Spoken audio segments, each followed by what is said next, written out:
Dia udah putus dari sini, nyambung ke atas. Berarti kali dia putus pada sebagian bapak pernah jatuh. Ini kalau kita yang belakang itu orangnya anak, badannya ke sini sama. keluar rumah. Bapak kerja pakai badan juga, bukan pakai itu. Badan pakai itu, dua-duanya. Ya, ini garis perasaan cukup bagus. Naik atas cukup bagus. Tapi kalau saya lihat ini tangan penyakit Pak. Tangan penyakit. Tangannya bukan begini ya, kadang-kadang begini. Jadi harus pandai menjaga kesehatan ya Pak Aris ya. Makanya jaga kesehatan Pak. Mengenai makan, istirahatnya jangan berfungsi. Ya, cerdasannya Pak. Di antara yang tadi dua Pak, Bapak kecerdasannya panjang sekali.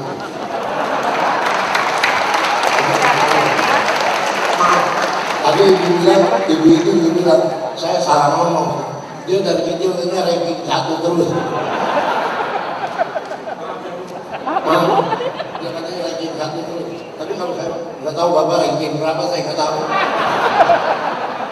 Tapi kecerdasannya bagus. Ya, dia punya apa?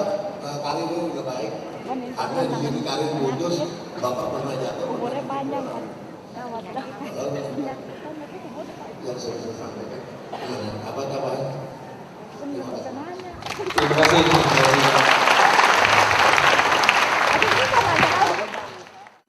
Baik, kita akan masuk kepada sesi tanya jawab kita. Bagi Bapak Ibu yang tidak ingin menanyakan langsung, dapat mengumpulkan pertanyaannya kepada panitia terdekat yang ada, di mana kita akan pilih untuk ditanyakan. Untuk sesi yang pertama, kita akan berikan kesempatan kepada 4 penanya. 4 pertanyaan disampaikan, kemudian akan dijawab, baru dilanjutkan dengan pertanyaan yang berikutnya. Silakan kepada Bapak Ibu yang akan bertanya, mohon bisa mengangkat tangannya. 1, 2, 3. Siapa lagi? Mau tanya. 4. Selamat sore, Nama Budaya Penting dan Pak Arif. Selamat sore. Saya ada beberapa pertanyaan. Mungkin pertanyaan yang sudah pernah ditanyakan di ceramah-ceramah sebelumnya. Mau menyebutkan nama Pak? Ya, nama saya Susanto dari Kelapa Gading, Jakarta. Saya ada beberapa pertanyaan. Yang pertanyaan pertama ini mungkin telah ditanyakan pernah ditanyakan di ceramah-ceramah sebelumnya. Terus terang saya kurang ngerti, jadi saya ingin bertanya lagi. Pertama yaitu yang berhubungan dengan tadi membunuh semut. Bagaimana kalau masak air? Itu mungkin pertanyaan yang saya tahu di ceramah sebelumnya pernah ditanyakan. Jadi kalau kita kan tahu dari pelajaran biologi kalau di air itu pasti ada makhluk hidup kan ya. Dan kalau definisi membunuh, gimana kita tahu di dalamnya itu ada makhluk hidup? Nah, bagaimana itu? Juga sama halnya dengan misalnya virus atau bakteri lah. Apakah dalam agama Buddha itu dikategorikan termasuk makhluk hidup? Kalau iya, berarti misalnya menyembuhkan penyakit berarti kan membunuh virus itu ya. Oke. Lalu pertanyaan kedua tentang ini ramalan nasib. Jadi kalau dari sudut pandang agama Buddha, apakah boleh itu sering-sering diramal? Memang kata Bante tadi bisa garis tangan gitu dari zaman Sang Buddha juga maksudnya udah dipakai ya. Jadi apakah boleh kita sering-sering meramal untuk menghindari nasib buruk lah gitu. Dan juga ada orang misalnya yang sudah lihat Hong Shui dan lain-lain, mengapa nasibnya masih tetap buruk gitu. Oke, pertanyaan ketiga. Nah ini pertanyaan mungkin untuk Pak Arif ya. Kan kata Pak Arif ini mungkin pertanyaan yang agak ini Pak. Manusia kita bisa dilihat dari tadi katanya dari raut muka dan garis tangan. Apakah makhluk hidup lain juga bisa gitu, misalnya hewan gitu ya. Anjing, kuda bisa nggak tahu nasibnya bagaimana gitu loh. Dan pertanyaan terakhir. Garisan kita ini kan menggambarkan nasib hidup kita. Bisa nggak? Saya dengar di luar negeri ada orang mengalah sengaja mengoperasi tangannya supaya nasibnya berubah. Ya, sekian, terima kasih. Maaf Pak Susanto, yang keempat tadi bisa diulang pertanyaannya? Yang terakhir? Yang terakhir itu tentang garis tangan yang katanya menggambarkan nasib hidup kita kan. Saya dengar di luar negeri ada orang tuh mau merubah nasib hidup dia supaya lebih baik dengan mengoperasi tangan dia gitu. Apakah itu bisa benar-benar bisa maksudnya mengubah nasib? Makasih. Baik, terima kasih. Penanya kedua silakan. Tolong sebutkan nama dan asalnya. Nama saya Chandra dari BSD. Pertanyaan ini untuk Pak Arief. Yang pertama, apakah garis tangan ibu itu sudah bisa ditentukan dari kecil? Ya, dan yang kedua, apakah garis tangan seorang pemimpin itu setiap pemimpin beda-beda? Pemimpin ini maksudnya pemimpin negara gitu Pak Arief. Yang ketiga, umur orang apakah bisa ditentukan dari garis tangan saja? Jadi orang itu kapan bisa meninggal kelihatan dari garis tangan garis tadi. Yang keempat adalah titipan. Sekarang kan ada iklan-iklan yang bisa merubah garis tangan. Nah itu betul apa tidak Pak? Silakan penanya yang ketiga. Nama budaya, saya ingin bertanya kepada Pak Arief. Untuk garis tangan Sebutkan nama. Felina dari Serpong. Untuk setiap orang mempunyai garis tangan yang berbeda-beda. Saya punya pertanyaan tapi agak pribadi. Garis tangan saya itu agak rumit dan banyak. Memang setiap orang mempunyai 4 garis pokok garis tangan. Bentuknya itu banyak sekali dan rumit. Jika tanpa dilihat secara pandangan umum, apakah garis tangan yang banyak coretan-coretannya itu lebih ke arah baik atau ke arah buruk? Makasih. Terima kasih. Silakan kepada penanya yang keempat. Nama saya Susan Bante. Pertanyaan nomor 1, apakah seorang Bante boleh meramal atau diramal? Pertanyaan kedua, kalau seorang Bante seandainya bisa meramal Bante ya, mungkin ada talent Bante atau gimana, terus kebetulan salah satu umatnya akan mengalami suatu musibah, misalkan kecelakaan, apakah Bante akan membiarkan atau kasih tahu? Nah, kalau misalkan kasih tahu atau membiarkan, termasuk karma apa Bante? Terima kasih. Baik, terima kasih kepada empat penanya kita. Baik, kita akan berikan kesempatan kepada Bante dulu untuk menjawab pertanyaan pertama dan kedua. Masak air membunuh makhluk hidup, kemudian ramalan nasib dalam pandangan agama Buddha. Silakan Bante. Baik, dari session pertanyaan ini tadi saya mendapat 2 penanya. Karena itu saya akan langsung jawab 2 penanya supaya nanti gilirannya Pak Arief juga tidak terputus keterangannya, langsung beliau bisa menjawab pertanyaan-pertanyaan yang nampaknya lebih banyak untuk Pak Arief ini. Ya, sehingga saya bisa belajar menjadi lebih arif. Karena kalau pertanyaan kepada Pak Arief saya yang belajar.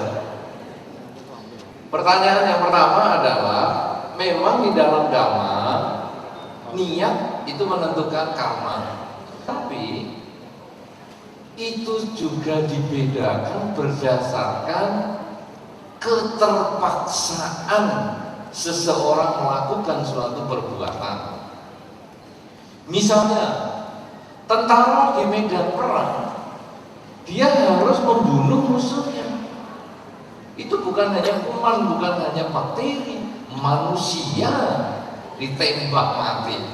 Apakah itu karma buruk? Ya. Tetapi karma buruknya tidak seberat kalau dia membunuh bukan karena terpaksa. Misalnya dengan tetangganya dia jengkel, kemudian dia menusuk sampai tetangganya mati, ini karma buruk.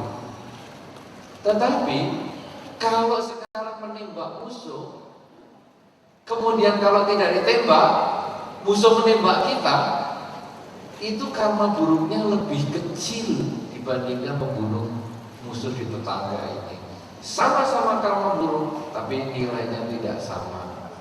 Demikian pula Anda, ketika misalnya memanaskan air, Di dalam teori kesehatan dikatakan memanaskan air adalah untuk mematikan kuman penyakit yang ada di dalamnya.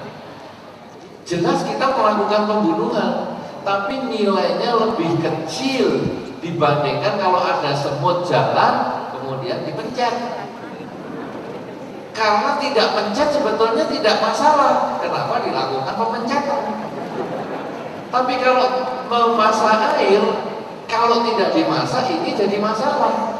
Jadi umat Buddha itu diajarkan cinta kasih, tapi dengan bijaksana. Jadi kalau ibu, tadi dikatakan ibu yang cinta anak, ketika anaknya sakit, wah ini ada kuman penyakit ini, tapi jangan dibawa ke dokter, karena kuman penyakit nanti mati. Kita melakukan pembunuhan. Lebih baik kuman penyakit kita kasih vitamin supaya kuman penyakit berkembang biak. Anak kita mati nggak apa-apa. Itu saya kira nggak masuk akal. Jadi kalau memang anaknya sakit, bawa ke dokter. Kemudian sebagai seorang dokter menyuntik, menganiaya ini menyuntik. Orang nggak apa-apa ditusuk-tusuk. Tetapi ini bukan melakukan kejahatan. Ketika dokter menyuntik kumannya mati, dia melakukan pembunuhan, tetapi demi sesuatu yang lebih besar. Jadi menolong manusianya, kumannya memang dimatikan. Kemudian kalau petani di sawah, hama penyakit atau hama wereng atau hama tikus juga dibasmi. Itu di dalam Dhamma masih bisa, itu disebut kebijaksanaan. Membunuh tikus sebagai hama di rumah di sawah itu karma buruknya lebih kecil daripada membunuh tikus di rumah. Karena kalau membunuh tikus di rumah itu dikasih makan aja sudah tenang-tenang kok. Apalagi kalau Anda suka nonton Tom and Jerry, kasih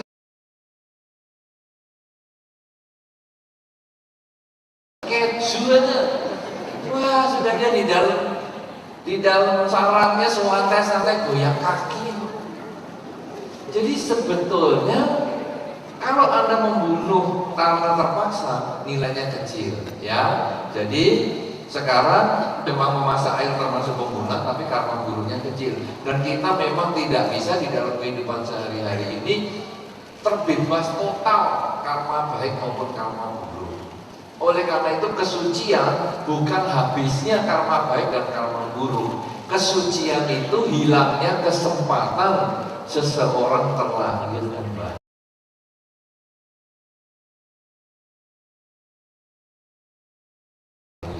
Ketika apakah kita umat Buddha boleh meramal nasib? Boleh. Apakah boleh sering? Silakan. Tapi seperti tadi yang disampaikan oleh Pak Arief dengan arif sekali, beliau menyatakan 50%, ya.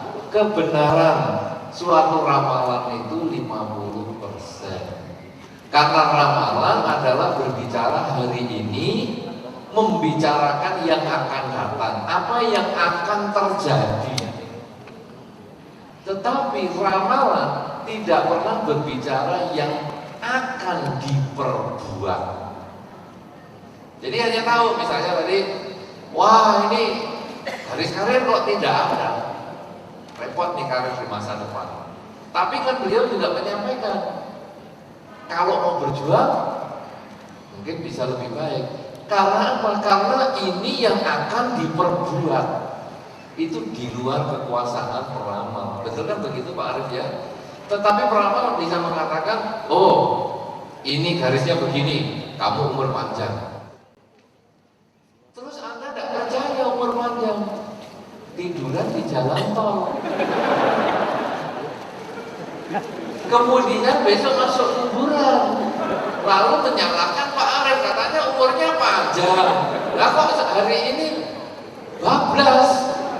Beliau tidak mengatakan apa yang akan dikerjakan. Jadi bukan ini umur panjang, walaupun tidur di jalan tol selamat, membakar diri selamat, terjun dari gedung bertingkat selamat.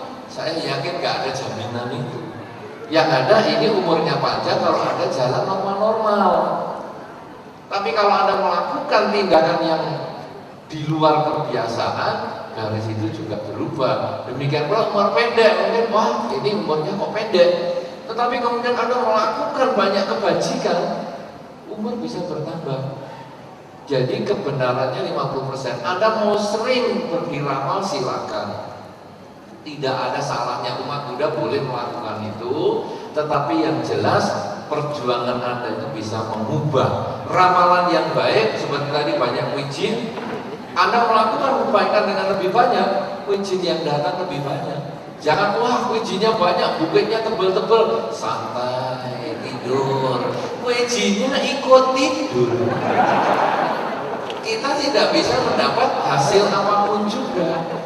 Tapi kita wah bukitnya sudah banyak, kerjanya keras pun, wijin datang rombongan. Bukit tidak ada, tapi perjuangan banyak, kebajikan banyak. Wijin juga datang satu persatu juga bisa. Nah ini semua karena ramalan 50%, ya. Kemudian tadi dikatakan pada pertanyaan yang berikutnya, masih di pertanyaan pertama adalah kita sudah berusaha mengubah Hong Shui, sudah berusaha mengubah garis tangan, tetapi kenapa tetap bomoki? Kenapa tidak ada kebahagiaan yang datang, rezeki yang datang? Itu usaha. Usaha itu bukan hanya mengubah Hong Shui rumah. Rumah Hong Shui-nya bagus sekali. Kalau perilaku kita jelek, hidupnya juga menderita. Rumah Hong Shui-nya jelek, perilakunya bagus, itu kita akan bahagia. Rumah Hong Shui-nya bagus, perilakunya bagus, wah, top. Karena itu kalau sekarang Anda mau coba,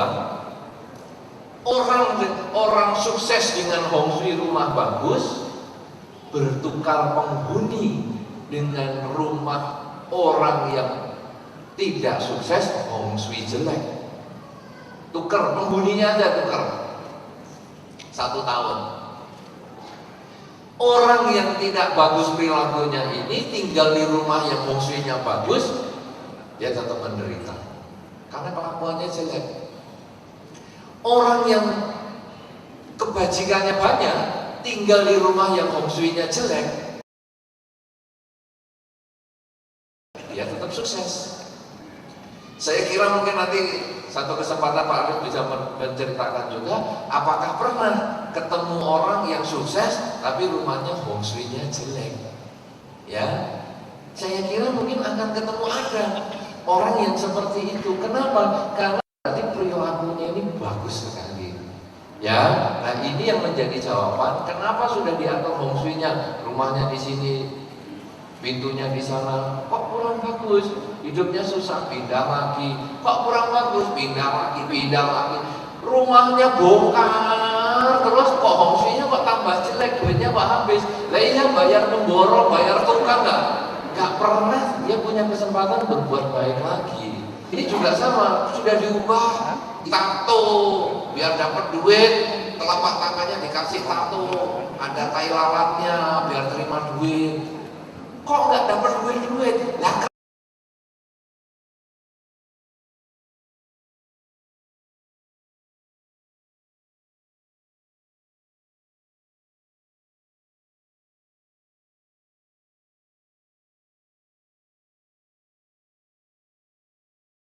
kerja enggak, lo kerja juga enggak, ditato 20 pun ya nggak ada gunanya.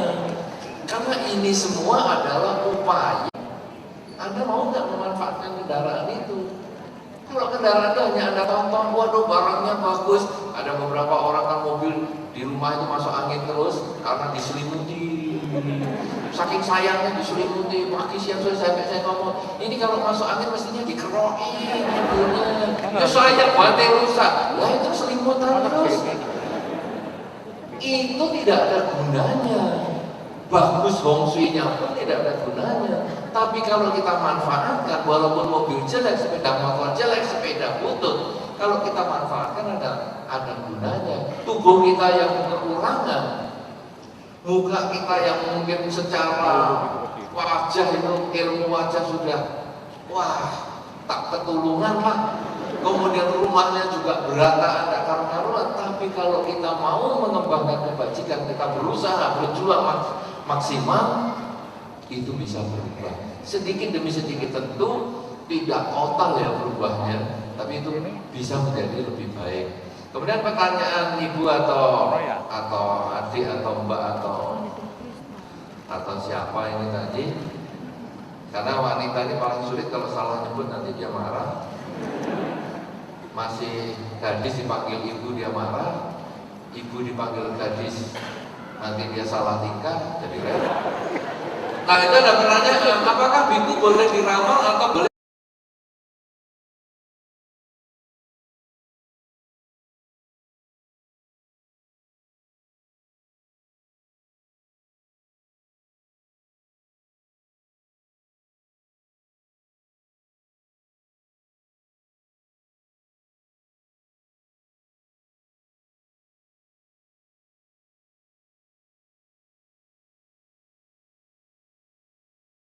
meramal? Biku, karena biku pekerjaannya bukan meramal, tapi diramal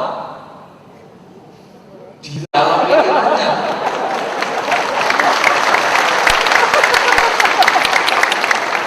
Itu haknya beliau. Saya kan tidak bisa menggunakan pakaian astronot, muka ditutupi, tangan ditutupi, biar nggak kelihatan semua, biar orang lain nggak bisa meramal saya. Tidak bisa. Jadi diramal itu adalah kalimat pasif. Itu urusan orang lain.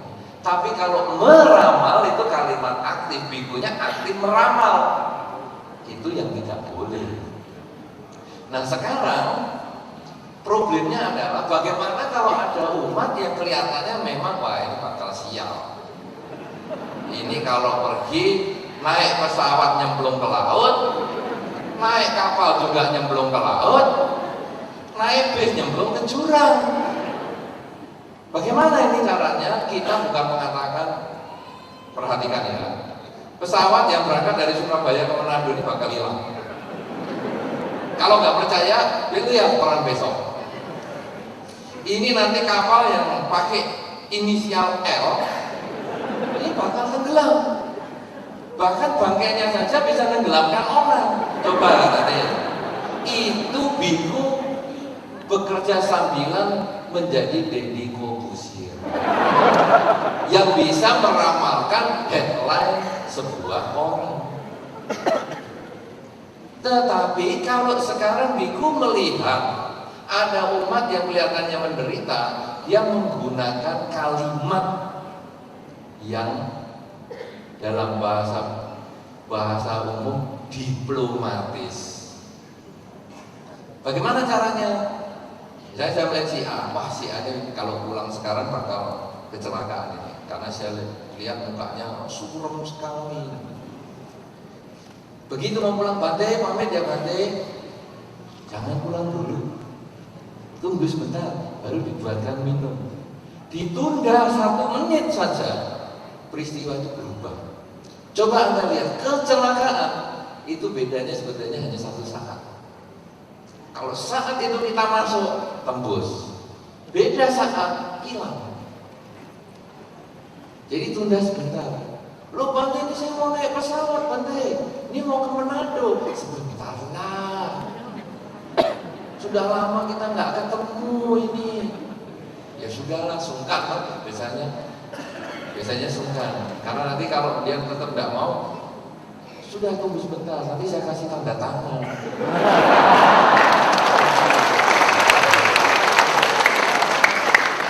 Tanda tangan masih kurang, saya kasih foto. Kita bisa foto bersama ya.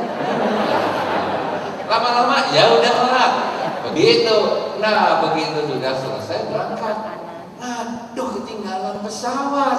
Jalannya macet. Pada saat itu jalan lancar. Begitu ditunda 1 menit, jalannya macet. Waduh, macet sana, macet dulu. Mau ke sampai wah kehabisan. Wah, sudah tidak bisa berangkat. Aduh, Bante, gara-gara tanda tangan Bante nih.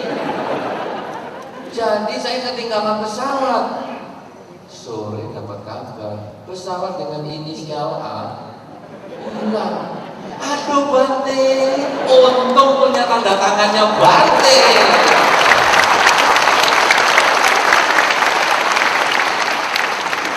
Tapi saya kan tidak mengatakan, tuh lihat, ini kalau nggak ada saya, wah, kamu pasti menderita, makanya ikut saya ya. Itu tadi kita bikin partai politik, itu cari masa. Di dalam dhamma seorang biku kalau mau ngasih tahu dengan cara seperti itu, sehingga tidak menunjukkan bahwa ini loh aku bisa, tapi endingnya tuh Bante, untung loh Bante dulu nahan saya sehingga saya ketinggalan pesawat. Ya itu kan karma baikmu sendiri. Kalau kamu tidak punya karma baik, saya tahan pakai rantai pun apa kamu bisa? Kamu orang yang bebas. Iya ya.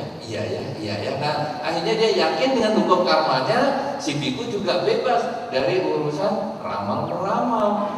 Kalau tidak nanti bener nantinya cocok. Ayo yuk, kalau kita mau pergi, ada orang mau pergi ke negeri Belanda saja, kasih tahu saya, Bante, ini saya mau ke Belanda. Saya pesawatnya ini dari Jawa Timur, Surabaya, Jakarta ini. Kemudian bermalam, semalam di Jakarta, paginya ke Amsterdam. Lalu ini begini, nanti pulangnya tanggal segini Bante, pesawatnya sampai Jawa Timur lagi ini. Apa saya itu termasuk travel? Ngurusi yang begininya. Ya tapi karena dia percaya itu, ya saya ngomong saya kan Pak, dalam kesempatan saya meditasi ya saya bantu, semoga engkau bahagia, semoga selamat, sehat, semoga tercapai yang dicita-citakan. Itu yang paling saya bisa bantu, bukan terus tua nanti